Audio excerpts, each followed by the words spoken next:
नमस्कार विद्यार्थी मित्रांनो, तर आजच्या लेक्चरमध्ये आपण करंट अफेअर्स वरचे 100+ सुपर इम्पॉर्टंट प्रश्न बघणार आहोत। तर बघा इथे त्यांनी पहिल्या प्रश्नामध्ये काय विचारलेलं आहे, तर कोणत्या सिटीमध्ये कार्नॅक नावाचा एक ब्रिज आहे, त्या ब्रिजचं आता नाव बदलण्यात आलं आहे आणि त्याचं नाव आता काय करण्यात आलं आहे, तर सिंदूर ब्रिज करण्यात आलेलं आहे। आणि हे का करण्यात आलेलं आहे, तर तुम्हाला सगळ्यांना माहिती आहे आपल्या इंडियन आर्म फोर्सेसने पाकिस्तान धर्जीने जे आतंकवाद्यांचा हल्ला जो झाला होता त्याच्या रिटेलिएशन मध्ये एक ऑपरेशन केलं होतं, त्याचं नाव होतं ऑपरेशन सिंदूर। तर ह्यालाच डेडिकेटेड ह्या ब्रिजचं नाव सिंदूर ब्रिज करण्यात आलेलं आहे। तर तो ब्रिज कुठे आहे, तर तो ब्रिज आहे आपल्या मुंबईमध्ये। पुढे आता भारतातील मुलींचे संरक्षण आणि दलित महिलांच्या सक्षमीकरणावर केंद्रित प्रभावी मोहिमांसाठी कुठल्या भारतीय व्यक्तीला युनायटेड नेशन पॉप्युलेशन अवॉर्ड 2025 भेटलेला आहे, त्यांचं नाव आहे वर्षा देशपांडे। आणि त्या एक वुमेन राईट ऍक्टिव्हिस्ट आहेत आणि दलित महिलांसाठी त्यांनी खूप सारं काम केलेलं आहे। ज्यांची एक संस्था पण आहे, त्याचं नाव आहे दलित महिला विकास मंडळ। ठीक आहे, तर ह्यांचं नाव तुम्हाला विसरायचं नाही आहे, खूप इम्पॉर्टंट प्रश्न आहे।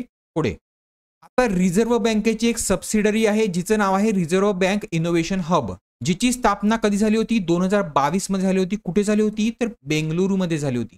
आणि हिचं काम काय आहे, तर फायनान्शियल सेक्टरमध्ये अफोर्डेबल फायनान्शियल सर्व्हिसेस स्मूथ आणि सिक्युअर पद्धतीने पोहोचवण्यासाठी जे इनोव्हेशन होत आहे त्याच्यासाठी एक प्लॅटफॉर्म उपलब्ध करून देणे।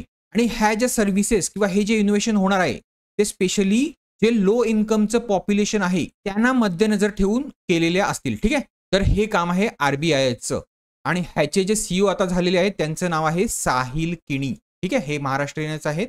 पुढे आता कुठल्या गव्हर्नमेंटने त्यांच्या स्मार्ट प्रोजेक्ट अंतर्गत हेजिंग डेस्क चालू केलेला आहे, ज्याचा उपयोग शेतकऱ्यांना योग्य बाजारभाव आणि उत्पन्न वाढ निश्चित करण्यासाठी होईल। तर हे कुठल्या गव्हर्नमेंटने केलेलं आहे, तर हे केलेलं आहे महाराष्ट्र गव्हर्नमेंटने। तर आता हा स्मार्ट प्रोजेक्ट काय आहे, तर स्मार्ट प्रोजेक्ट आहे ज्याचा फुल फॉर्म आहे Balasaheb Thackeray agri business and rural transformation. आणि ह्या प्रोजेक्टचं मेन एम आहे शेतकऱ्यांना हे हेजिंग टूल्स आहे त्याचं ट्रेनिंग देणे, जेणेकरून त्या मार्केटचे प्राइस ज्या फ्लक्च्युएट होत असतात त्याचा व्यवस्थित अभ्यास करतील आणि त्यानुसार त्यांचं इन्कम जे आहे ते प्रोटेक्ट करू शकतील। ठीक आहे, आता हे मेनली 3 क्रॉपसाठी आलेलं आहे किंवा 3 उत्पादनासाठी आलेलं आहे। पहिलं आहे कॉटन, दुसरं आहे टर्मरिक किंवा हळदी आणि तिसरं आहे मेज किंवा मक्का। ह्या 3 क्रॉपसाठी इनिशियली सरकारने हे लॉन्च केलेलं आहे। तर हे व्यवस्थित लक्षात ठेवा, कोणी लॉन्च केलेलं आहे, महाराष्ट्र गव्हर्नमेंटने। पुढे आता 24वी वार्षिक इंटरनॅशनल मेंटल हेल्थ कॉन्फरन्स जी झाली, कुठे झाली, बँकॉक थायलंड इथे। तर इथे कोणाला मेंटल हेल्थ अवॉर्ड देण्यात आला 2025चा, तर त्यांचं नाव आहे सायमा वाजिद। आणि ह्या कोण आहेत, तर ह्या आहेत बांगलादेशच्या ज्या फॉर्मर पीएम होत्या ज्यांचं नाव होतं शेख हसीना। ठीक आहे, शेख हसीनाच्या ह्या मुलगी आहेत। ठीक आहे, शेख हसीनाची ही मुलगी आहे आणि त्यांना mental health, neuro developmental disorder awareness, autism advocacy, तर ह्या रिलेटेड कामासाठी त्यांना ते मेंटल हेल्थ अवॉर्ड देण्यात आला आहे। पुढे आता इंडियन नेव्हीची पहिली वुमन फायटर पायलट कोण बनली आहे, तर त्यांचं नाव आहे सब लेफ्टनंट आस्था पुनिया। तर हा एक सुपर इम्पॉर्टंट प्रश्न आहे, सगळ्यांनी व्यवस्थित लक्षात ठेवायचा आहे। ठीक आहे, पुढे काही नेव्हल ऑफिसर महिलांची एक टीम होती ज्यांनी मुंबई टू सेशल्स नावाचा जो देश आहे हिंद महासागरामध्ये, तर हे 3600 नॉटिकल मैलचे एवढं मोठं डिस्टन्स 55 दिवसामध्ये पार केलं। ठीक आहे, त्यासाठी त्यांनी एक जहाज वापरलं, त्याचं नाव आहे INS त्रिवेणी आणि त्या मिशनचं नाव होतं समुद्र प्रदक्षिणा। ठीक आहे, काय नाव होतं, समुद्र प्रदक्षिणा। तर हे तुम्हाला व्यवस्थित लक्षात ठेवायचं आहे, हा सुद्धा एक इम्पॉर्टंट प्रश्न बनू शकतो। क्लिअर आहे।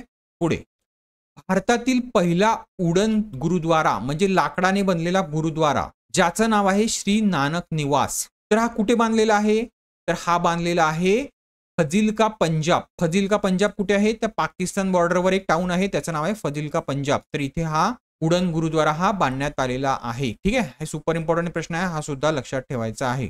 आणि ह्याचं डिझाईन बघाल तर तुम्हाला हेमकुंड साहेब माहिती असेल, हेमकुंड साहेब जे चमोली उत्तराखंडमध्ये आहे, तर ह्या गुरुद्वाराच्या डिझाईन सारखंच ह्याचं सुद्धा डिझाईन करण्यात आलेलं आहे। ठीक आहे, ह्याच्यासाठी लाकडं कुठून आलेली आहेत, तर ही आलेली आहेत फिनलंडमधनं, देवदार वृक्ष जो असतो त्याची लाकडं आलेली आहे। क्लिअर आहे। पुढे आता आसियान कंट्री जे आहेत त्यांचा आणि इंडियाचा एक क्रूज डायलॉग झाला आणि हा ऑर्गनाइज केला होता ministry of port shipping and वॉटरवेजने। तर हा पहिला डायलॉग कुठल्या शहरामध्ये झाला, तर हा झाला चेन्नईमध्ये। तर बघा भारत गव्हर्नमेंटचं एक लक्ष आहे ते म्हणजे क्रूज टुरिझमला प्रमोट करायचं आहे इंडियामध्ये, कसलं, क्रूज टुरिझम। तर त्यासाठीच आसियान कंट्री सोबत हा त्यांनी पहिला डायलॉग केला, जो की कॉर्डेलिया नावाची एक कंपनी आहे जिचं एक सगळ्यात मोठं शिप आहे तिचं नाव आहे MV एम्प्रेस. तर ह्या MV एम्प्रेसवर हा डायलॉग करण्यात आला. क्लिअर आहे. आता जो हा आसियान समूह आहे त्याचा भारत पार्ट आहे का? तर नाही. एशियनचा भारत पार्ट नाही. तर आसियानमध्ये टोटल 11 कंट्रीज येतात आणि 11वी जी कंट्री बनली होती तिचं नाव आहे तिमोर लेस्ते. कारण हे आत्ताच ही जॉईन झालेली आहे. तर हे तुम्हाला लक्षात ठेवायचं आहे. Timor Leste. पुढे आता NHPC लिमिटेड एक पब्लिक सेक्टर अंडरटेकिंग आहे. हिचं काम काय आहे? तर देशामध्ये hydro electric power project build करणे. तर ह्या कंपनीचा CMD म्हणजे चेअरमॅन अँड मॅनेजिंग डायरेक्टर कोण झाला आहे? तर त्यांचं नाव आहे राजेंद्र प्रसाद गोयल. तर तुम्ही इथे व्यवस्थित बघाल तर त्यांच्याकडे ऍडिशनल चार्ज दिलेला आहे. ह्याचा अर्थ त्यांच्याकडे दुसरं सुद्धा एक पद आहे. तर ते कुठलं पद आहे? तर हे ह्याच कंपनीमध्ये डायरेक्टर ऑफ फायनान्स सुद्धा आहेत. काय? Director of finance. पुढे आता बँगलोर बेस एक फिनटेक कंपनी आहे जिचं नाव आहे स्लाइस. तर ह्या कंपनीची एक ब्रांच आहे कोरोमंगला ब्रांच. तर ही ब्रांच आता इंडियातली पहिली UPI पॉवर्ड ब्रांच झालेली आहे. आता UPI पॉवर्ड ब्रांच म्हणजे काय?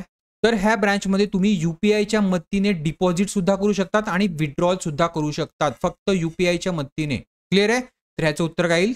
तर स्लाइस. आणि ह्या बँकेचं लास्ट इयरला 2024 साली गुवाहाटी बेस एक बँक आहे तिचं नाव आहे north east small finance bank. ठीक आहे. ह्याच्यासोबत सुद्धा मर्जर झालं होतं. पुढे रिसर्च अँड अनालिसिस विंग म्हणजे काय? तर रॉ.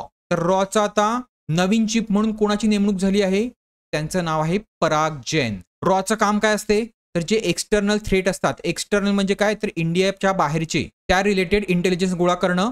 आणि याची स्थापना कधी झाली होती? तर 1968 मध्ये झाली होती. कारण त्यावेळी 1962 आणि 1965 मध्ये चीन आणि पाकिस्तान सोबत आपलं युद्ध झालं होतं. ठीक आहे. ह्याचा इंटेलिजन्स आपल्याला भेटला नव्हता. त्यामुळे चायना सोबतच्या युद्धामध्ये आपली हार झाली होती. त्यामुळे भारताला एक इंटेलिजन्स एजन्सीची स्थापना करावी लागली. पुढे आता रशिया आणि युरोपचं एक हायेस्ट पीक आहे ज्याचं नाव आहे माउंट एल्ब्रस. आता मी रशिया आणि युरोप का म्हणतोय? तर बघा रशिया जो कंट्री आहे तो एशियामध्ये सुद्धा येतो आणि युरोपमध्ये सुद्धा थोडाफार त्याचा येतो. तर ह्याच युरोप आणि एशियाच्या इंटरसेक्शनवर कोकासस माउंटेन रेंज आहे आणि ह्या माउंटेन रेंजमध्ये एक व्होल्कॅनिक पीक आहे त्याचं नाव आहे माउंट एल्ब्रस जे जगामध्ये 10th हायेस्ट आहे आणि याची हाईट आहे 5642 मीटर. तर हे पीक एका 6 वर्षाच्या मुलाने सर केलं आहे आणि नवीन एक वर्ल्ड रेकॉर्ड स्थापित केला आहे. तर त्या मुलाचं नाव काय आहे? तर तो मुलगा भारताचाच आहे आणि भारतामध्ये पंजाब राज्याचा आहे. त्याचं नाव काय आहे? तर तेजबीर सिंग. हे लक्षात ठेवा. पुढे कुठल्या शहराने इंडियाचा पहिला digital house address project launch केला आहे? तर आता हा डिजिटल हाऊस ॲड्रेस प्रोजेक्ट म्हणजे काय असतो?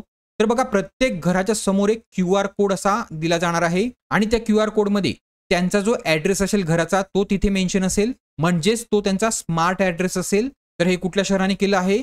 तर हे केलं आहे इंदोरने. आता अशाच प्रकारची एक स्कीम जे भारत गव्हर्नमेंटचं संचार मंत्रालय आहे डिपार्टमेंट ऑफ पोस्ट त्यांनी आणली आहे. त्याचं नाव काय आहे? तर त्याचं नाव आहे डिजिपिन. डिजिपिन म्हणजे काय? तर आता तुमचा काय असतो? पिन कोड असतो. बरोबर आहे. म्हणजे तुमचा जर एखादा एरिया असेल तो जर आयडेंटिफाय करायचा असेल तर त्याला एक पिन कोड दिलेला असतो 6 अंकी. पण आता गव्हर्नमेंट ह्याच्यामध्ये अपडेट करत आहे. गव्हर्नमेंटने आता काय केलं आहे? तर गव्हर्नमेंटने आता 4x4 मीटरची एक टेरिटरी साठी एक डिजिपिन आणलेला आहे. ठीक आहे. डिजिपिन किती अंकाचा असणार आहे? तर डिजिपिन असणार आहे 10 अंकाचा. इथे किती होता तुमचा? 6 अंकाचा होता. इथे हा 10 अंकाचा असणार आहे आणि हा अल्फा न्यूमेरिक असणार आहे म्हणजे त्याच्यामध्ये अल्फाबेट सुद्धा असणार आहे आणि न्यूमेरिकल सुद्धा असणार आहे. ठीक आहे. आणि ह्या डिजिपिन वरनं एखादा स्पेसिफिक एरिया आहे तो खूप लवकरात लवकर आयडेंटिफाय करण्यामध्ये मदत होईल. तर ह्या प्रकारची स्कीम ही गव्हर्नमेंटने आणलेली आहे. पुढे आता एशियन इन्फ्रास्ट्रक्चर इन्व्हेस्टमेंट बँक हिचे नेक्स्ट प्रेसिडेंट कोण बनणार आहे? म्हणजे दुसरे जी प्रेसिडेंट आहे ती कोण बनणार आहे? तर त्यांचं नाव आहे झू जिआई आणि ह्या चायनाच्या फॉर्मर वाईस फायनान्स मिनिस्टर आहेत किंवा होत्या. आता ह्या एशियन इन्फ्रास्ट्रक्चर इन्व्हेस्टमेंट बँक बद्दल आपल्याला जाणून घेणं का महत्वाचं आहे? कारण ह्या बँकेमध्ये इंडिया सुद्धा एक लार्जेस्ट शेअर होल्डर आहे. तर ह्या बँकेची स्थापना 2016 मध्ये झाली होती. कुठे? तर बीजिंग चायनामध्ये आणि तिचे हेडक्वार्टर सुद्धा तिथेच आहे. आणि तिचे जे 57 फाउंडिंग मेंबर्स होते किंवा फाउंडिंग कंट्रीज होत्या त्याच्यामध्ये भारत सुद्धा होता जे आताच्या घडीला 110 मेंबर्स ह्याचे झालेले आहेत. ठीक आहे. भारत हा मोठा स्टेक होल्डर आहे. भारत आणि चायना ह्या बँकेमध्ये. आणि जेव्हा ही बँक स्थापन झाली होती 2016 साली तेव्हापासनं ह्याचे जे प्रेसिडेंट होते त्यांना फाउंडिंग प्रेसिडेंट सुद्धा म्हणतात. त्यांचं नाव होतं जिन लिकेन. ठीक आहे, हे सुद्धा चायनाचेच होते आणि जवळपास ह्यांनी 2 टर्म हे काम केलेलं आहे आणि ह्यांच्यानंतर दुसरी प्रेसिडेंट झू जियाई ह्या झालेल्या आहेत. क्लिअर आहे.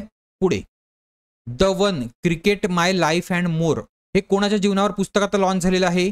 तर हे झालेलं आहे क्रिकेटपट्टू आपला शिखर धवन. ठीक आहे, लक्षात असू द्या. पुढे 2029 चे world police and fire games हे भारतामध्ये कुठल्या ठिकाणी होणार आहेत किंवा कुठल्या राज्यामध्ये होणार आहेत? तर सगळ्यात आधी लक्षात घ्या 2025 चे जे गेम झालेले आहेत हेच ते कुठे झालेले आहेत? तर ते झालेले आहेत बर्मिंगम. आता बर्मिंगम कुठलं? तर इंग्लंडचं नाही. कुठे? USA मध्ये एक बर्मिंगम आहे, तिथे हे गेम झालेले आहेत. 2026 चे कुठे होणार आहेत? सॉरी 2027 चे कुठे होणार आहेत? कारण हे गेम्स आहेत हे दर 2 वर्षांनी होतात. ठीक आहे, तर 2027 चे कुठे होणार आहेत? तर ते होणार आहेत पर्थ. पर्थ कुठे आहे? तर ऑस्ट्रेलियाची एक सिटी आहे पर्थ, तिथे होणार आहेत. त्यानंतर 2029 चे मी तुम्हाला ऑलरेडी सांगितलेले आहेत कुठे होणार आहेत? ते होणार आहेत गुजरातमध्ये. आणि गुजरातमध्ये कुठे? तर गुजरातमध्ये 3 शहरामध्ये अहमदाबाद, गांधीनगर आणि केवडिया किंवा त्याचं दुसरं नाव आहे एकता नगर. काय? एकता नगर. ह्या 3 ठिकाणी ह्या गेम्स होणार आहेत. तर हे सगळ्यांनी लक्षात ठेवायचं आहे. WPFGचं हेडक्वार्टर कुठे आहे? तर हे हेडक्वार्टर सुद्धा कुठे आहे? तर बर्मिंगम USA मध्येच आहे. हे सुद्धा लक्षात ठेवा. पुढे कॉमनवेल्थ युथ पीस अँबॅसेडरसाठी कुठल्या भारतीय व्यक्तीची आत्ता सिलेक्शन झालेलं आहे? तर ते झालेलं आहे, तिचं नाव आहे सुकन्या सोनोवाल आणि ही IIT गुवाहाटीची मुलगी आहे, जिला कॉमनवेल्थ युथ पीस अँबॅसेडरची एक्झिक्युटिव्ह कमिटी आहे तिची ती हेड असणार आहे किंवा चेअरमॅन असणार आहे किंवा लीडर असणार आहे. ठीक आहे, म्हणजे ही पोझिशन तिला भेटलेली आहे आणि ह्याच्यामध्ये सिलेक्ट होणं किंवा ह्या कॉमनवेल्थ युथ पीस अँबॅसेडरसाठी सिलेक्ट होणं फार कठीण प्रोसेस असते. त्याच्यामधून ही मुलगी गेलेली आहे आणि तिचं ते सिलेक्शन झालेलं आहे. तिचं नाव आहे सुकन्या सोनोवाल. पुढे बोनालू फेस्टिवल जो गोलकोंडा फोर्टवर सेलिब्रेट केला जातो, तर हा कुठल्या राज्याचा फेस्टिवल आहे? तर हा फेस्टिवल आहे तेलंगणा राज्याचा आणि तो हैदराबादमध्ये सेलिब्रेट केला जातो, ज्यामध्ये एक प्रोसेशन किंवा एक मिरवणूक काढली जाते आणि तुम्ही इथे व्यवस्थित बघाल तर इथे अशा वेगवेगळ्या देवीची रूपं घेतली जातात, कारण हा फेस्टिवल जो डेडिकेटेड आहे तो गॉडेस महाकालीला डेडिकेटेड आहे. क्लिअर आहे. पुढे 2026 नाटो समिट कुठे होणार आहे? आता हे नाटो म्हणजे काय आहे? North Atlantic Treaty Organization. तर युरोपचे काही कंट्रीज, अमेरिका, असे टोटल 32 कंट्रीज मिळून एक ऑर्गनायझेशन फॉर्म झालेली आहे, जिचं मेन काम आहे प्रोटेक्शन. ठीक आहे, डिफेन्स. म्हणजे हा डिफेन्स पॅक्टने तयार झालेली एक ऑर्गनायझेशन आहे. तर हिचं 2026 जे समिट होणार आहे ते कुठे होणार आहे? तर ते होणार आहे तुर्कीमध्ये किंवा तिला आपण तुर्की असं म्हणतो. ठीक आहे, पण 2025चं कुठे झालं? तर 2025चं झालं द हेग मध्ये. द हेग कुठे आहे?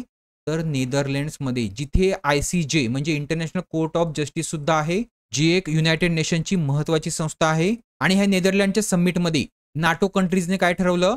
तर प्रत्येक देश जो आपल्या GDPचा 5% हिस्सा डिफेन्सवर स्पेंड करेल. क्लिअर आहे. आता जर तुम्हाला विचारलं 31वी आणि 32वी कंट्री कुठली होती जॉईन करणारी नाटो, तर 31वी जी होती ती होती फिनलंड आणि 32वी होती ती कुठली होती?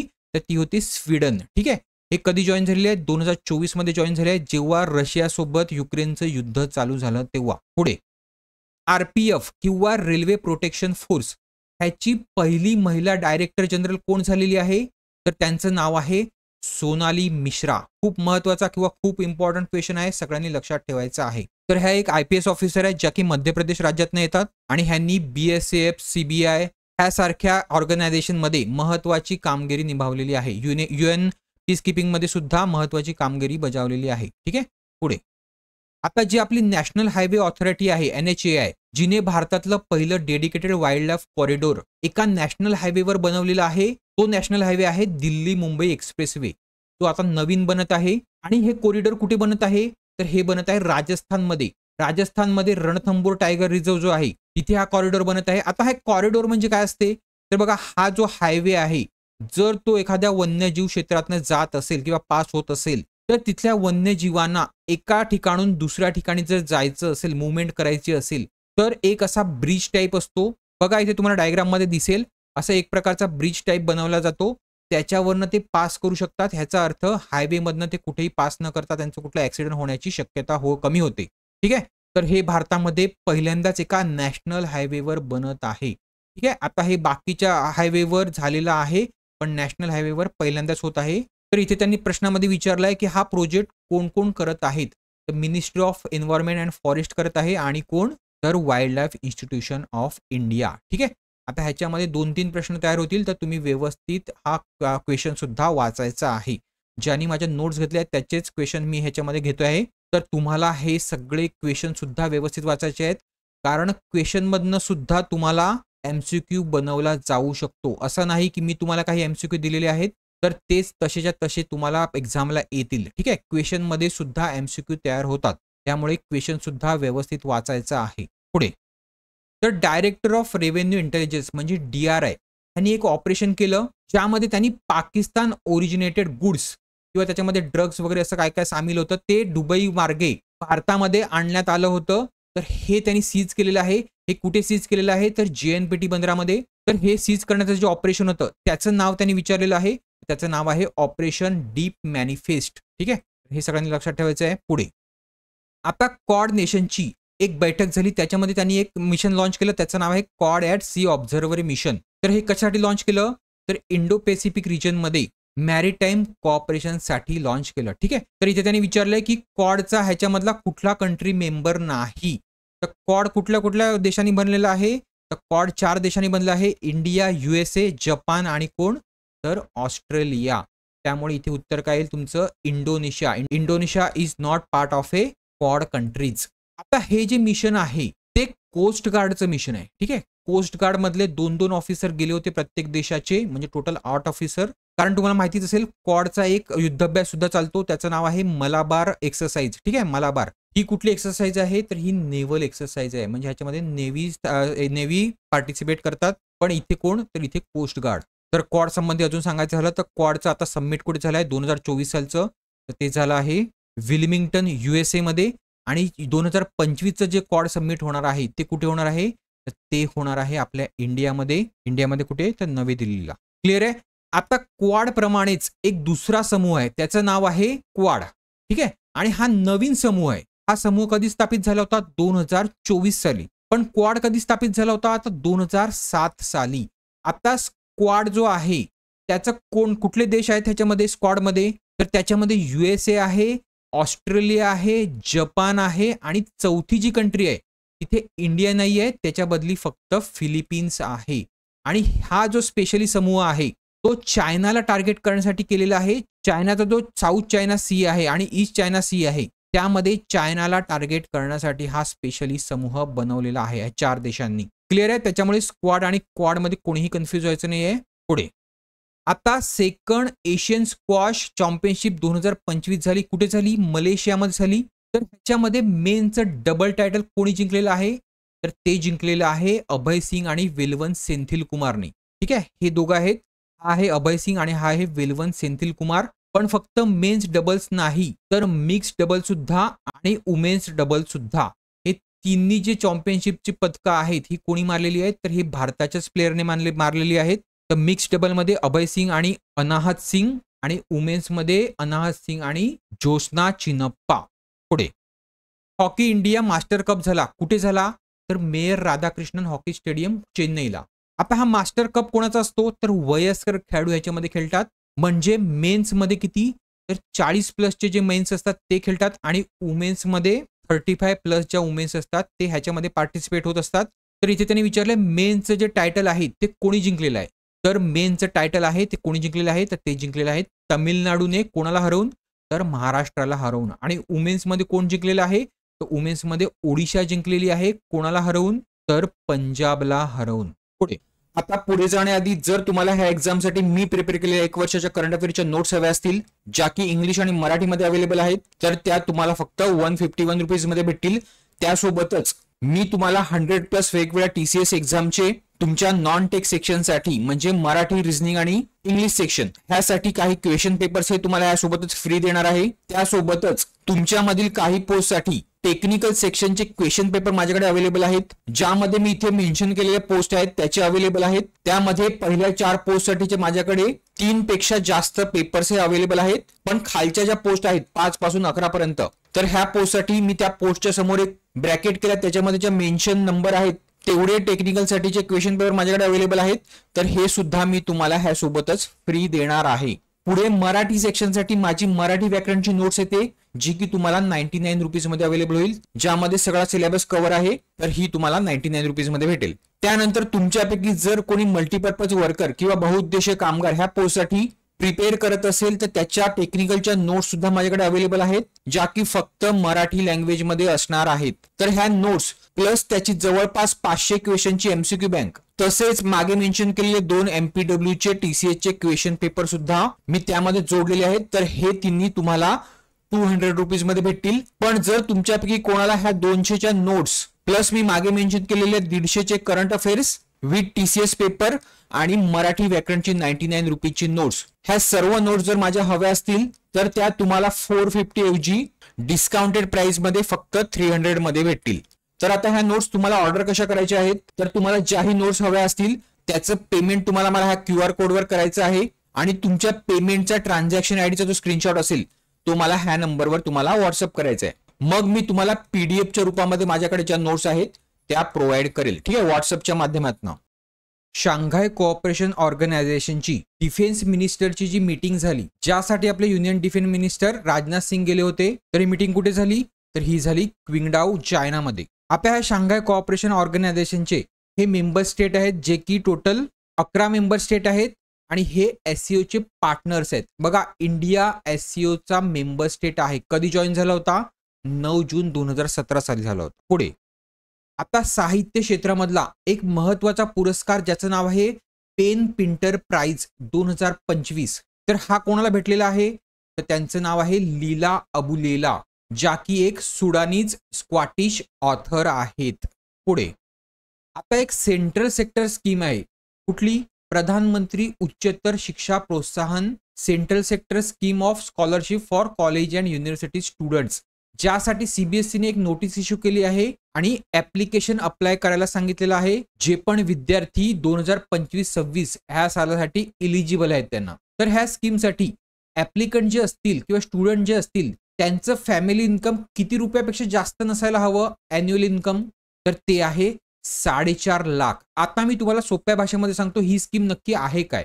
तर बघा, ही स्कीम कोणी लॉन्च केली आहे, तर मिनिस्ट्री ऑफ एज्युकेशनने. तर जर तुम्हाला 12th मध्ये मिनिमम 50% मार्क्स असतील आणि तुमची अटेंडन्स जी असेल ती 75% असेल आणि तुमचं एज 18 ते 25 वर्ष असेल आणि तुम्हाला जर ग्रॅज्युएशन करायचं असेल, तर जर तुमचं ग्रॅज्युएशन 3 वर्षाचं असेल तर तुम्हाला प्रत्येक वर्षी ह्या स्कीम मार्फत 12,000 रुपये गव्हर्नमेंट तर्फे भेटतील. पण जर तुम्ही एखादी BE किंवा BTech करत असाल, म्हणजे ते तुमचं ग्रॅज्युएशन वर्ष किती होतात, 4 वर्ष होतात, तर पहिले 3 वर्ष तर तुम्हाला 12,000 रुपये भेटतील, पण चौथ्या वर्षी तुम्हाला 20,000 रुपये त्या चौथ्या वर्षासाठी भेटतील. ठीक आहे. पुढे तुम्ही जर 5 वर्षाचं तुमचं ग्रॅज्युएशन असेल, उदाहरणार्थ MBBS, तरी सुद्धा तुम्हाला चौथ्या आणि 5व्या वर्षी 20,000 रुपये भेटतील. ठीक आहे. आता हे झालं ग्रॅज्युएशनच्या बाबतीत. जर तुम्ही पोस्ट ग्रॅज्युएशन करणार असाल तर ह्यासाठी एलिजिबिलिटी आहे, तुम्हाला ग्रॅज्युएशनला 50% हवे, तुमची अटेंडन्स 75% हवी, तर तुम्हाला पोस्ट ग्रॅज्युएशन तुमचं कंप्लीट होईपर्यंत पर इयर 20,000 रुपये भेटतील. कोणातर्फे? गव्हर्नमेंट तर्फे. आता ही स्कीम 2025 आणि 26 ह्या वर्षासाठी फक्त गव्हर्नमेंटने काय टार्गेट ठेवलेलं आहे, तर 82,000 विद्यार्थ्यांना त्यांना ती स्कॉलरशिप ही द्यायची आहे, ज्यामध्ये 41 म्हणजे 41 गर्ल्स असतील आणि 41 बॉईज असतील. ठीक आहे. तर इतक्या विद्यार्थ्यांना ही स्कॉलरशिप दिली जाईल. तर मला वाटतं आता ही क्लिअर झाली असेल योजना तुम्हाला. पुढे आता युनायटेड नेशनची एक इंटर एजन्सी ग्रुप आहे. इंटर एजन्सी ग्रुप म्हणजे काय, तर युनायटेड नेशनच्या ज्या संस्था आहेत, युनिसेफ, वर्ल्ड बँक, WHO आणि युनायटेड नेशन पॉप्युलेशन फंड, ह्या संस्थांनी एक असा ग्रुप बनवलेला आहे ज्याचं काम आहे चिल्ड्रन रिलेटेड डेटा जो आहे तो रिलीज करणं. तर ह्यांचा 2024चा एक रिपोर्ट आलेला आहे, चाइल्ड मोर्टॅलिटी एस्टिमेशन. तर ह्या रिपोर्टमध्ये त्यांनी असं सांगितलेलं आहे की इंडियाचे 0 डोस चिल्ड्रन जे आहेत टोटल पॉप्युलेशन मधील, त्यांची संख्या जी आहे ती 0.11% वरनं, जी की 2023 मध्ये होती, ती 2024 मध्ये किती झालेली आहे, तर ती झालेली आहे 0.06%. म्हणजेच काय, तर आता 0 ते 1 वर्षामध्ये जी मुलं आहेत, जन्मलेली मुलं आहेत, त्यांना 0 डोस हा भेटत आहे. म्हणजे भारतामध्ये चाइल्ड मॉर्टॅलिटी जी आहे, बाल मृत्यू दर हा कमी होत आहे. आता मी सांगेल ह्याचं जे टोटल श्रेय आहे ते एका योजनेला जातं, त्याचं नाव आहे युनिव्हर्सल इम्युनायझेशन प्रोग्राम, जो इंडियामध्ये चालतो कधीपासनं 1985 पासून, ज्यामध्ये गव्हर्नमेंट काय करते, तर 0 ते 1 वर्षामधील जे बाळ आहेत, त्याचप्रमाणे गर्भवती महिला ज्या आहेत त्यांना हा 0 डोस देते. त्यामुळे ह्याच्यामध्ये जे पण रोग येतात त्यामध्ये बालमृत्यू होण्याचं प्रमाण हे घटते. आता 1985 ते 2013 पर्यंत गव्हर्नमेंट काय करायचं, तर 6 रोगावर हा डोस द्यायची. पण 2013 नंतर गव्हर्नमेंटने ह्याच्यामध्ये अजून 6 रोग जोडले, म्हणजे टोटल आता 12 रोगांसाठी 0 डोस हा दिला जातो, ज्यामध्ये खूप सारे रोग आले, जसे की मिझल, रुबेला इत्यादी.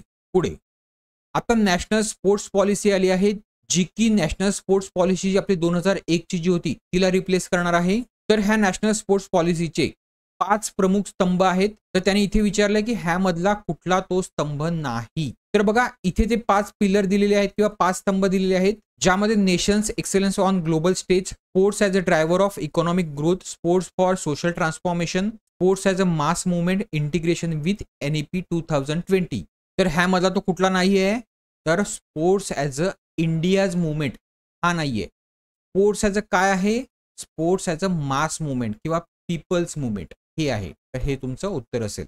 तर आता 5th Khelo India university games होणार आहेत, जे कुठे होणार आहेत, तर जयपूर राजस्थानमध्ये होणार आहे. जयपूर राजस्थानमध्ये कुठे, तर राजस्थान युनिव्हर्सिटी आणि पूर्णिया युनिव्हर्सिटी ह्या 2 युनिव्हर्सिटीमध्ये होणार आहेत, जे की नोव्हेंबर 2025 मध्ये होणार आहेत. क्लिअर आहे. तर हे सुद्धा लक्षात ठेवा. पुढे आता हा खूप इम्पॉर्टंट प्रश्न आहे. तर आपले होम मिनिस्टर यांनी नॅशनल टर्मरिक बोर्डचं उद्घाटन केलं आहे. तर ते कुठे उभारलं गेलं आहे, तर ते निजामाबाद तेलंगणा इथे होणार आहे. आता सगळ्यात इम्पॉर्टंट म्हणजे जरी तुम्हाला इथे अमित शहा दिसत असले तरी सुद्धा हे बोर्ड जे आहे ते कुठल्या मिनिस्ट्रीच्या अंडर येते, तर हे board ministry of commerce and industries ह्या मंत्रालयाच्या अंडर येते. पहिलं टर्मरिक किंवा हळदीसाठी कुठलंही सेपरेट बोर्ड नव्हतं. जे आपलं स्पायसेस बोर्ड आहे, स्पायसेस बोर्डच्या अंडरच टर्मरिक यायची. पण आता हळदीसाठी हे सेपरेट बोर्ड करण्याची गरज का पडली गव्हर्नमेंटला, तर बघा हळदी जी आहे किंवा टर्मरिक जी आहे ते गोल्डन स्पाइस आहे आणि भारत ह्याचा खूप मोठा एक्सपोर्टर आहे. जी वर्ल्ड मध्ये जी हळदी कंझ्युम केली जाते त्यामध्ये 70% हळदी किंवा टर्मरिक ही भारतातली जाते किंवा भारत एक्सपोर्ट करतो. आणि ती स्पेशली महाराष्ट्रात, तेलंगणा अशा राज्यांमध्ये होते किंवा ह्या राज्यांमध्ये एक्सपोर्ट केली जाते. त्यामुळे हळदीसाठी गव्हर्नमेंटला सेपरेट बोर्ड करण्याची गरज भासली. कारण गव्हर्नमेंटने 2030 या सालापर्यंत 1 बिलियन रुपयाची हळदी ही एक्सपोर्ट करण्याचं टार्गेट ठेवलेलं आहे. आता ह्याचे जे फर्स्ट चेअरमॅन असणार आहेत त्यांचं नाव काय आहे, तर त्यांचं नाव आहे पल्ले गंगा रेड्डी. काय नाव आहे, पल्ले गंगा रेड्डी. तर हे सगळ्यांनी लक्षात ठेवा. पुढे इंडियन रेल्वेने एक नवीन ॲप लॉन्च केलं आहे, ज्याचं नाव आहे रेल 1. हे कोणी बनवलेलं आहे, तर क्रिसने बनवलं आहे. क्रिस कुठली संस्था आहे, तर ही एक रेल्वेची संस्था आहे, जिचा फुल फॉर्म आहे centre for railway information system. आणि हिला आता 40 वर्ष सुद्धा पूर्ण झालेली आहेत. तर हिने हे रेल 1 बनवलेलं आहे हे ॲप, जे की एक ऑल इन वन ॲप आहे, ज्यामध्ये तुम्ही unreserved tickets, reserved ticket, live train track, grievance redressal, e catering, porter booking म्हणजे हमाल बुकिंग आणि लास्ट माइल टॅक्सी ह्यासारखे वेगवेगळ्या सुविधांचा सुद्धा एकाच प्लॅटफॉर्मवर लाभ घेऊ शकता. तर तुमच्यापैकी जर कोणी रेल्वेचं बुकिंग करणार असेल भविष्यामध्ये तर ह्या ॲपवरनं करा. खूप जास्त स्मूथ ॲप आहे, कारण मी स्वतः सुद्धा ह्या ॲपवरनं बुकिंग्स केलेले आहेत. तर याचं नाव लक्षात ठेवा. पुढे आता मुंबईमध्ये जिओ वर्ल्ड सेंटर जे आहे तिथे एक समिट झालं, ज्या समिटचं नाव होतं वेव समिट. तर तिथे गव्हर्नमेंटने भाषा सेतू नावाचं एक चॅलेंज डेव्हलप किंवा चॅलेंज लॉन्च केलं, ज्या चॅलेंजमध्ये एआयचा वापर करून इंडियन लँग्वेजेस रिलेटेड एक ॲप किंवा एक तुमचा ट्रान्सलेशन सोल्युशन तुम्हाला द्यायचं आहे किंवा असा एक स्टार्टअप तयार करायचा आहे. त्यासाठी तुम्हाला गव्हर्नमेंटने वेवएक्स नावाचा स्टार्टअप ॲक्सेलेरेटर सुद्धा दिलेला आहे आणि जो विनिंग स्टार्टअप असेल त्याला एक प्राइस सुद्धा ठेवलेला आहे. ठीक आहे. तर त्यांनी इथे तेच विचारलं आहे की हे कोणी लॉन्च केलेलं आहे, तर हे मिनिस्ट्री ऑफ इन्फॉर्मेशन अँड ब्रॉडकास्टिंगने लॉन्च केलेलं आहे. क्लिअर आहे. पुढे आता DARPGने एक स्कीम नोटिफाय केलेली आहे, prime minister awards for excellence in public administration 2025. ज्यामध्ये एक ट्रॉफी भेटणार आहे, एक सन्मानपत्र भेटणार आहे आणि एक रक्कम भेटणार आहे. ठीक आहे, तर ही रक्कम किती दिली जाणार आहे डिस्ट्रिक्ट किंवा ऑर्गनायझेशनला? तर सगळ्यात आधी महत्त्वाचं म्हणजे हा जो अवॉर्ड दिला जाणार आहे तो 3 कॅटेगरीमध्ये दिला जाणार आहे, ज्यासाठी महत्त्वाचे 3 पॅरामीटर्स आहेत, की ह्या 3 पॅरामीटर्सवर डिसाईड केलं जाईल की कोणाला अवॉर्ड द्यायचा आहे. तर सगळ्यात पहिला म्हणजे गुड गव्हर्नन्स, दुसरा म्हणजे क्वालिटेटिव्ह गव्हर्नन्स आणि क्वांटिटेटिव्ह गव्हर्नन्स. तर हे 3 तुमचे पॅरामीटर्स अभ्यास करून किंवा विचारात घेऊन तुम्हाला तो अवॉर्ड दिला जाणार आहे आणि तो अवॉर्ड किती असणार आहे? तो असणार आहे 20 लाख. पुढे आता कुठल्या गव्हर्नमेंटने एक स्कीम लॉन्च केली आहे, राजभवन अन्नदान स्कीम, तर ती केली आहे गोवाच्या गव्हर्नमेंटने. आता ही स्कीम जी आहे ती लॉन्च होण्याचं सगळ्यात मोठं जे श्रेय आहे ते गोवाचे जे गव्हर्नर आहेत, ज्यांचं नाव आहे PS श्रीधरन पिल्ले, तर ह्यांना जातं. आता ह्यांना का जातं? तर ह्यांचे खूप सारे बुक्स हे लॉन्च होत असतात आणि त्यांची जी रॉयल्टी आहे ना भेटते, आणि ती रॉयल्टी हे जे गव्हर्नर आहेत ते डोनेट करत असतात, लोकांना डोनेट करत असतात आणि ह्या डोनेशन मधनं त्यांनी खूप साऱ्या पेशंटना पैसे हे डोनेट केलेले आहेत आणि खूप साऱ्या पेशंटचे जीव वाचवलेले आहेत आणि खूप साऱ्या गरिबांना सुद्धा मदत केलेली आहे. तर हे अशा प्रकारचे भारतातील एकमेव गव्हर्नर आहेत. त्यामुळे गोवा सरकारने ह्या नावाची स्कीम लॉन्च केलेली आहे, राजभवन अन्नदान. तर हे लक्षात ठेवा. पुढे आता GST लॉन्च होऊन 8 वर्ष पूर्ण झाले. कधी लॉन्च झाला तो GST? तर 1 जुलै 2017 रोजी. तर लॉन्च झाल्यापासून 2024 आणि 25 सालाचा जो ग्रॉस GST कलेक्शन आहे त्याने एक विक्रमी टप्पा गाठलेला आहे. तर गव्हर्नमेंटने किती GST कलेक्ट केलेला आहे? तर 22.08 लाख करोड इतका GST कलेक्ट केलेला आहे, जो की एक रेकॉर्ड आहे. पुढे 2025 चा GST डे होता. त्याची थीम काय होती? तर GST simplifying taxes and empowering citizens.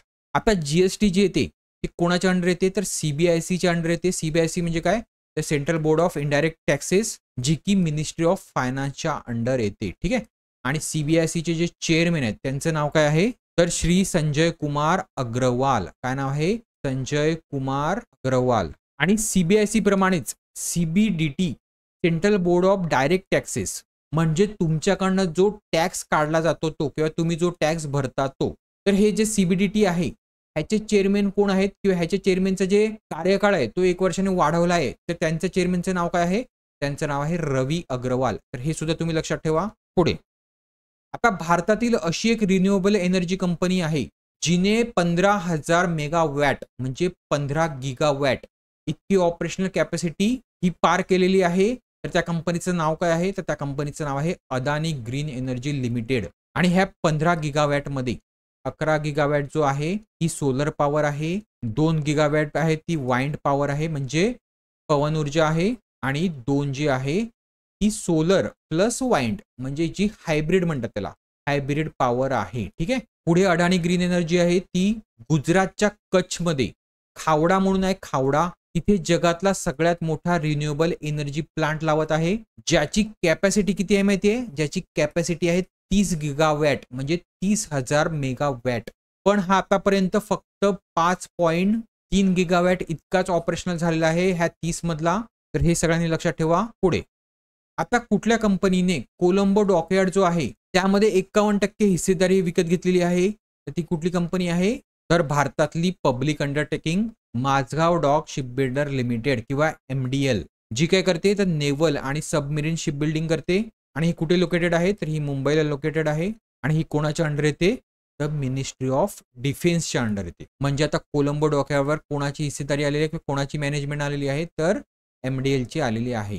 पुढे आता गव्हर्नमेंटने एम्प्लॉयमेंट जनरेशनसाठी एम्प्लॉयमेंट लिंक इन्सेंटिव्ह स्कीम ही लॉन्च केलेली आहे. तर त्यांनी इथे तेच विचारलंय की ह्या स्कीमच्या अंतर्गत जे फर्स्ट टाइम एम्प्लॉई असतील, पहिल्यांदा जॉईन झालेले जे एम्प्लॉई असतील, त्यांना ह्या स्कीम अंतर्गत 1 महिन्याचा पगार भेटणार आहे. आणि तो पगार किंवा वेतन हे टोटल किती भेटणार आहे? ते भेटणार आहे 15,000 रुपये.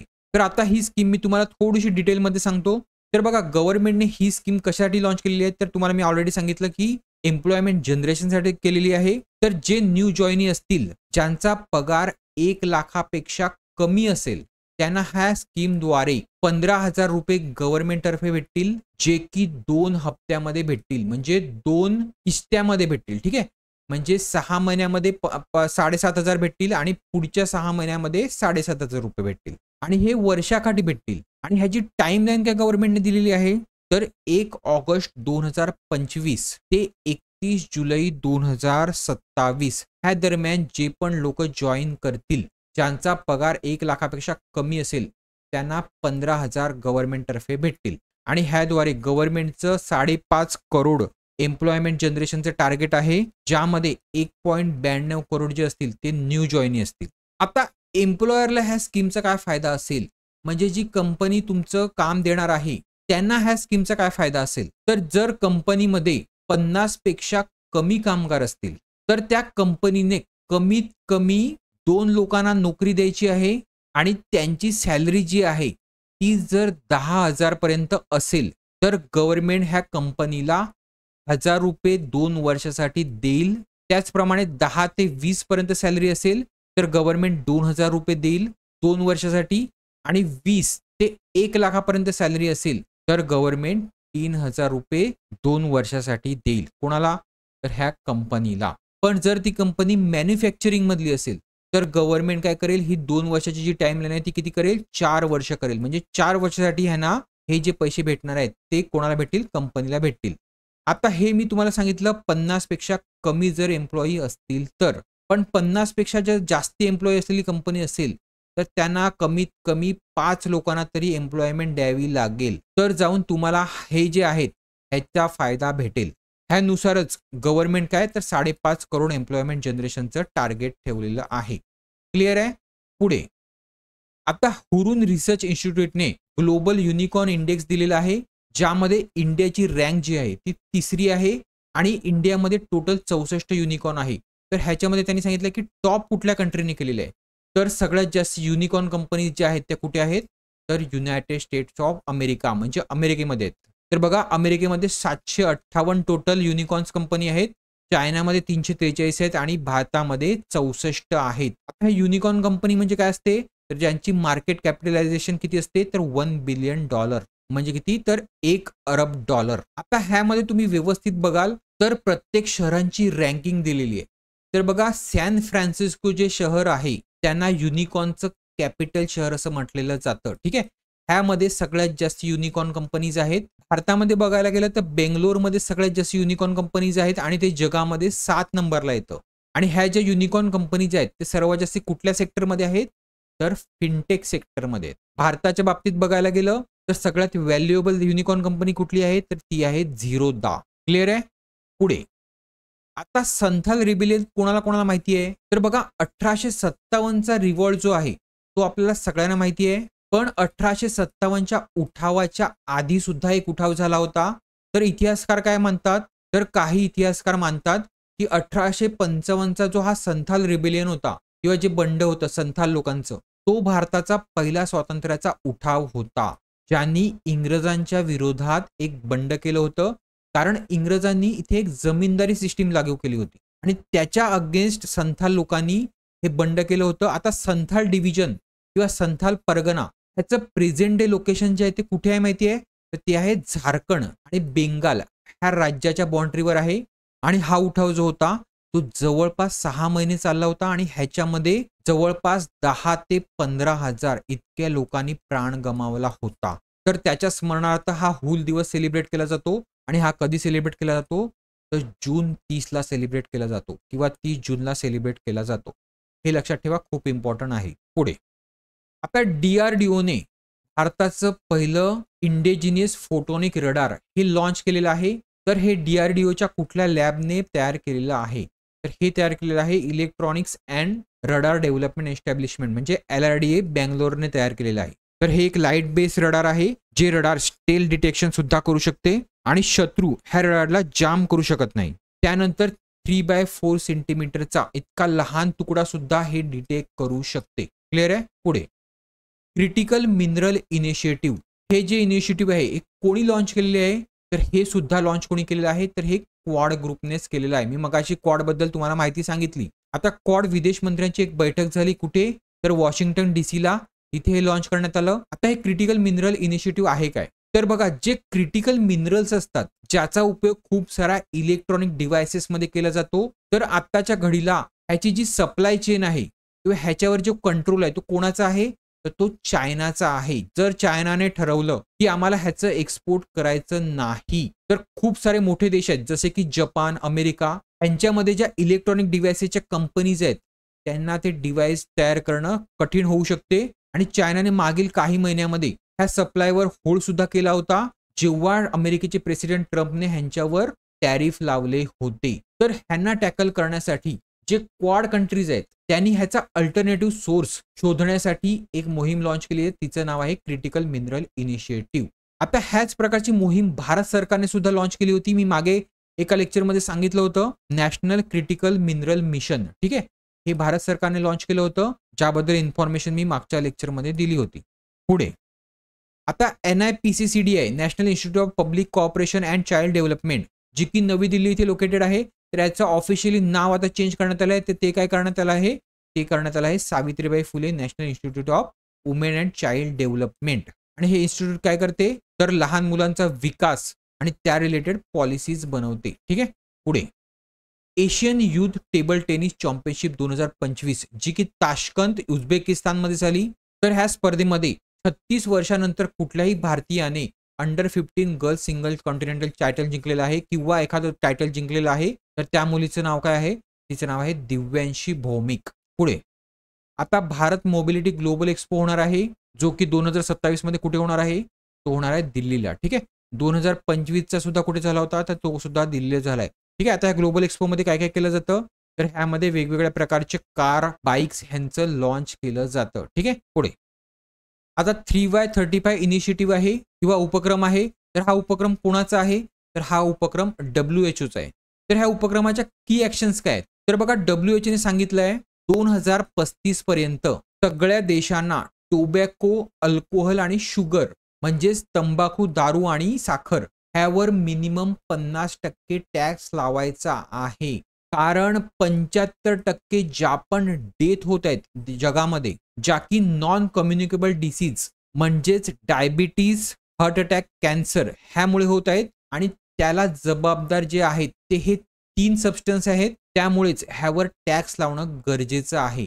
त्यामुळे हे जे इनिशिएटिव्ह आहे हे कोणी लॉन्च केलेलं आहे, तर WHO ने लॉन्च केलेलं आहे. पुढे आता नॅशनल कॉन्फरन्स झाली कोणाची, तर chairperson of urban local bodies किंवा स्थानिक स्वराज्य संस्थाचे जे अध्यक्ष आहेत त्यांची एक नॅशनल कॉन्फरन्स झाली, जे की होते सगळे स्टेटचे अध्यक्ष आणि युनियन टेरिटरी मधल्या स्थानिक स्वराज्य संस्थेचे अध्यक्ष. तर ही कॉन्फरन्स कुठे झाली, तर ही झाली international centre for automotive technology ICAT मानेसार येथे. मानेसार कुठे आहे, तर हरियाणामध्ये आहे. क्लिअर आहे. पुढे आता भारतामध्ये पहिलंच एक major private sector maintenance, repair and overall म्हणजे MRO फॅसिलिटी येत आहे. कशासाठी, तर मिलिटरी एअरक्राफ्टसाठी.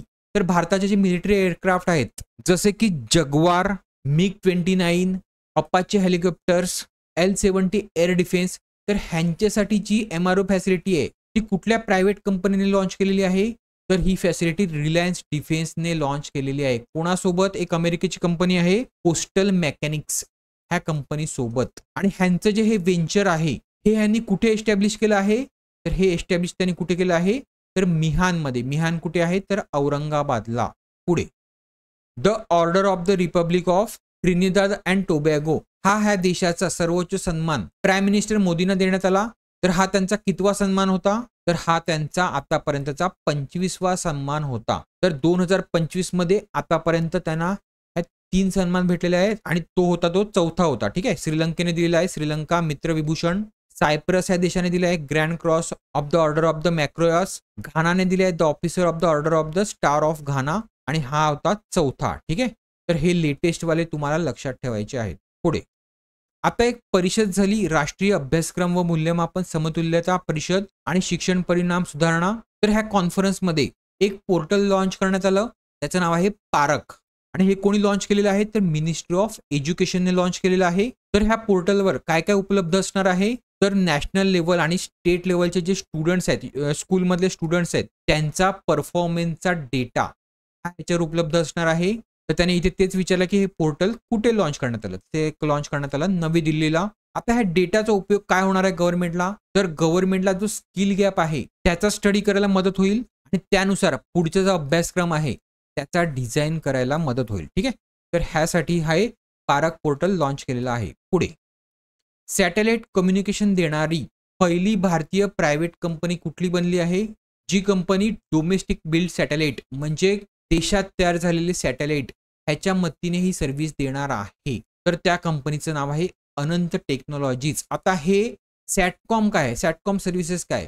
तर बघा, तुम्हाला स्टारलिंक माहिती असेल. स्टारलिंक म्हणजे उपग्रहाद्वारे तुम्हाला जे इंटरनेट दिलं जाणार आहे. स्टारलिंक कोणाचं आहे? तर टेस्लाचे मालक जे आहेत इलॉन मस्क यांचं स्टारलिंक आहे. तर ह्या स्टारलिंक प्रमाणेच ही अनंत टेक्नॉलॉजीज तुम्हाला ह्या कम्युनिकेशन सर्व्हिसेस देणार आहे. आता अशाच प्रकारच्या सुविधा वनवेब, Amazon ह्यासारख्या कंपनी सुद्धा देत आहेत. त्याचप्रमाणे रिलायन्स सुद्धा पाठी नाहीये. रिलायन्सने सुद्धा एक लक्झमबर्गची कंपनी आहे SES कम्युनिकेशन हिच्यासोबत टायअप केलेलं आहे आणि एक नवीन कंपनी तयार केलेली आहे ऑर्बिट कनेक्ट. तर ही कंपनी सुद्धा अशा प्रकारच्या सुविधा देणार आहे. पण ही पहिली कंपनी अशी आहे जी डोमेस्टिकली बिल्ड सॅटेलाइटचा वापर करणार आहे. क्लिअर आहे? तर हा डिफरन्स आहे. पुढे आता सक्षम 3000 नावाचं अत्याधुनिक डेटा सेंटर स्विच कम राउटर आहे. तर हे कोणाद्वारे विकसित केले गेले आहे? तर हे विकसित केले आहे CDOT म्हणजे centre for development of telematics ह्याच्यातर्फे डेव्हलपमेंट केलं गेलं आहे किंवा ह्याच्यातर्फे विकसित केलं गेलं आहे. क्लिअर आहे? तर हे लक्षात ठेवा. पुढे ICCचा CEO म्हणून कोणाची अपॉइंटमेंट झालेली आहे? तर त्यांचं नाव आहे संजोग गुप्ता आणि हे इंडियाचेच आहेत. आणि हे कोणाला रिप्लेस करत आहेत? तर जिओफ एलाराडिस जे की ऑस्ट्रेलियाचे होते. पुढे तर कुठल्या राज्याने किंवा केंद्रशासित प्रदेशाने भारतातील पहिली टीबीची स्क्रीनिंग जी आहे ती फॅमिली अडॉप्शन प्रोग्राम अंतर्गत पेशंटना देण्यात येणार आहे किंवा देणार आहे? तर त्या युनियन टेरिटरीचं नाव आहे पद्दुचेरी.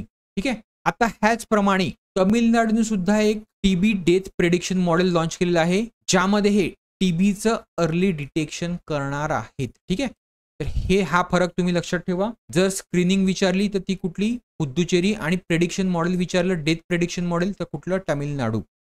आता डिजिटल पेमेंट्स अवॉर्ड देण्यात आले 2024 आणि 25 साठी. तर ह्यामध्ये पब्लिक सेक्टर बँक ज्या आहेत किंवा सार्वजनिक क्षेत्रातील ज्या बँका आहेत त्यांच्या कॅटेगरीमधलं सगळ्यात बेस्ट बँक कुठली होती?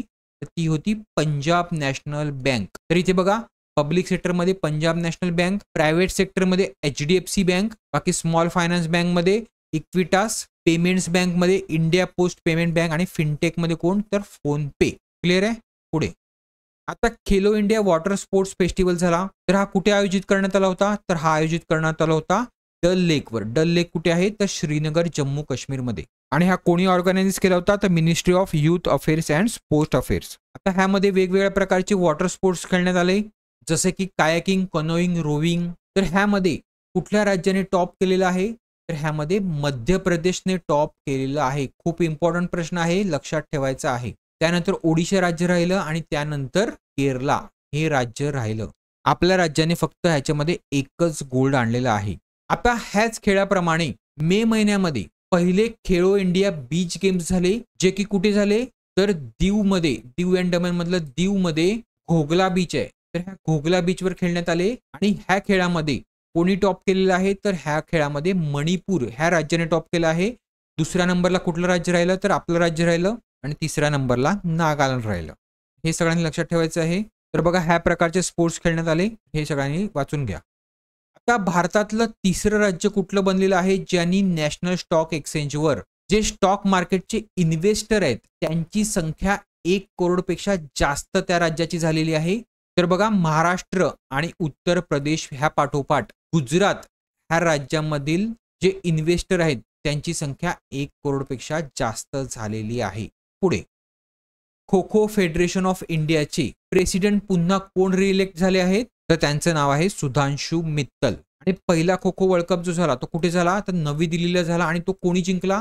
तर तो आपल्या भारताने जिंकला. मेन आणि वुमेन ह्या दोन्ही कॅटेगरीसाठी.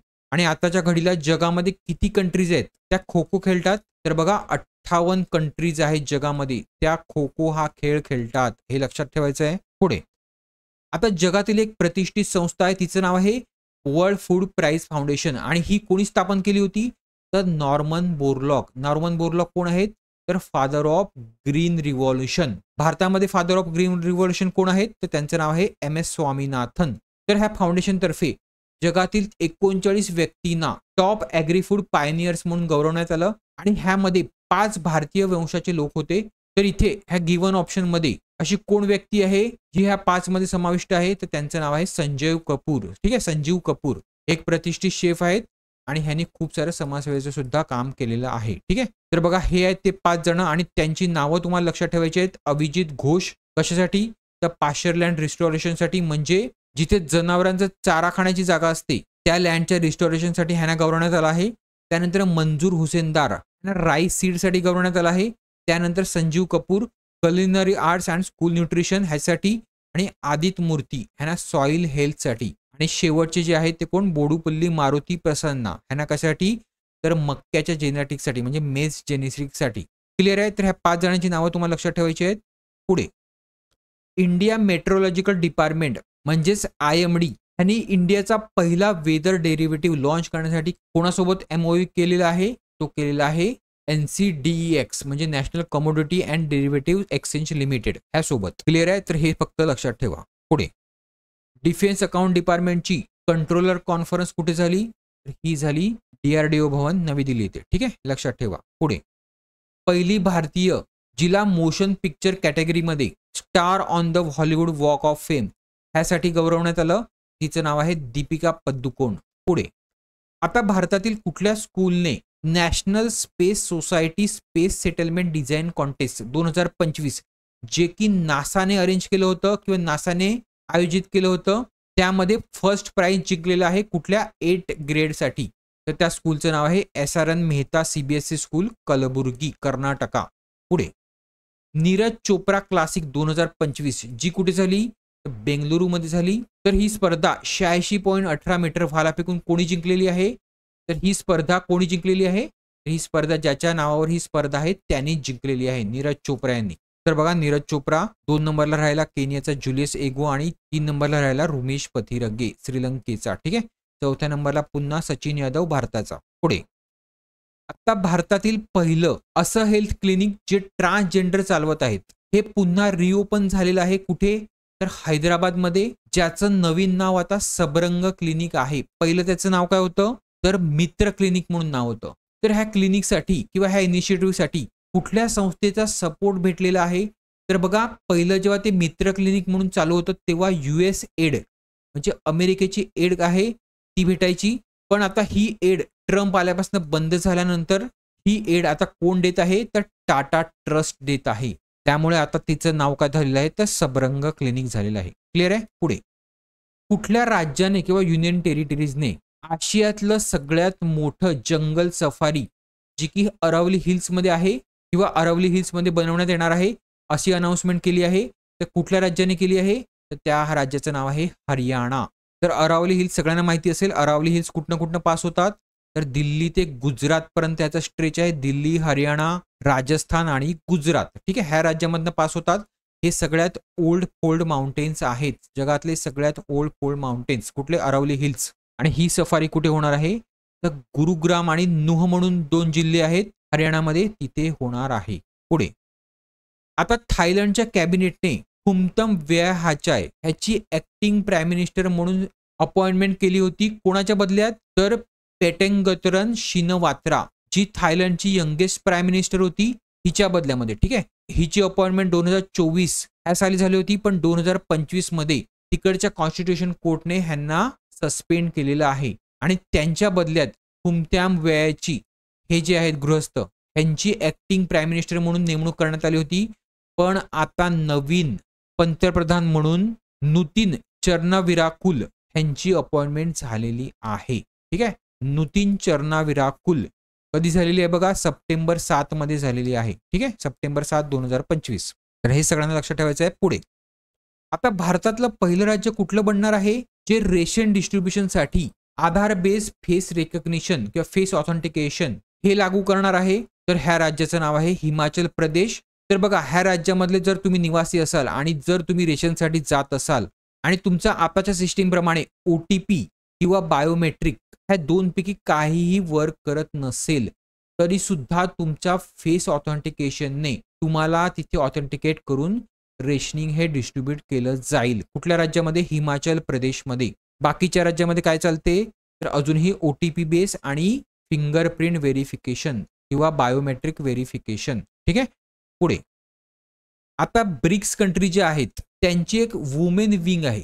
तर ह्या वुमेन विंगच्या चेंबर ऑफ कॉमर्स अँड इंडस्ट्रीच्या को प्रेसिडेंट पदी कोणाची नियुक्ती झाली आहे? त्यांचं नाव आहे प्रियंका कक्कर आणि ह्या आम आदमी पक्षाच्या प्रवक्त्या आहेत. ठीक आहे. तर बघा मी इथे काय सांगितलं तुम्हाला, को प्रेसिडेंट झालेले आहेत ह्या, आणि प्रेसिडेंट कोण आहेत? तर त्या सुद्धा इंडियन आहेत आणि त्यांचं नाव काय आहे? तर रुबी सिन्हा. काय नाव आहे त्यांचं? रुबी सिन्हा. तर हे सगळ्यांनी लक्षात ठेवायचं आहे. पुढे, तालिबानला मान्यता देणारा जगातला पहिला कंट्री कोण बनलेला आहे? तर तालिबानला कोणी मान्यता दिलेली आहे पहिल्यांदाच? तर रशियाने दिलेली आहे. आता हे व्यक्ती तुम्हाला माहिती असतील जे की आत्ताच भारत दौऱ्यावर आले होते, ज्यांचं नाव आहे अमीर खान मुत्ताकी आणि हे तालिबानचे फॉरेन मिनिस्टर आहेत. क्लिअर आहे? तर चला, होप करतो तुम्हाला हा व्हिडिओ आवडला असेल, आणि आवडला असेल तर शेअर आणि लाईक करायला विसरू नका, आणि अजून अशा व्हिडिओसाठी चॅनलला सबस्क्राईब करायला विसरू नका. त्याचप्रमाणे टेलिग्राम चॅनलला सुद्धा फॉलो करा. टेलिग्राम चॅनलची लिंक मी डिस्क्रिप्शन बॉक्समध्ये देतो. चला, थँक्यू.